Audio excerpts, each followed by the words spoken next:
अस्सलाम वालेकुम, मैं अपनी मेरी बस कैसे हैं। आज मैं बहुत दिनों के बाद आपके सामने हूँ और आज हम बहुत ज़्यादा गर्मी थी, तो हम लोगों ने सोचा कि जहाँ हम से बाहर निकले और लेकिन एकदम से हम घर से बाहर निकले तो तेज़ हवा चलना शुरू हो गई और मौसम बहुत ही प्यारा हो गया।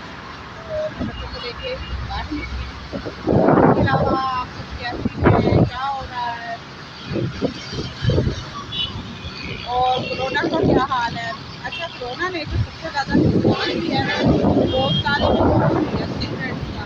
और सबसे ज़्यादा मतलब बीमारी बच्चे जो है वो डल हो गए हैं। और मैंने अपनी सिस्टर इन लॉ को भी बुला लिया है और उनके हस्बैंड को भी, और अब हम उनका वेट कर रहे हैं। इधर खड़े होकर फिर आगे हम गार्डन जाएंगे, वहाँ भी मैं आपको यासीन गार्डन की सैर कराऊंगी।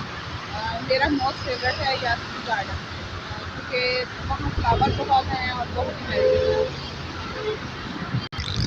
और मुझे लगता है कि मेरी तरह बहुत सारी फैमिलीज है जो यहाँ पर निकल आई हैं बाहर जैसी हवा चली है, और सब लोग अपने बच्चों के साथ उस जगह पर बैठे हुए हैं और गपशप हो रही है।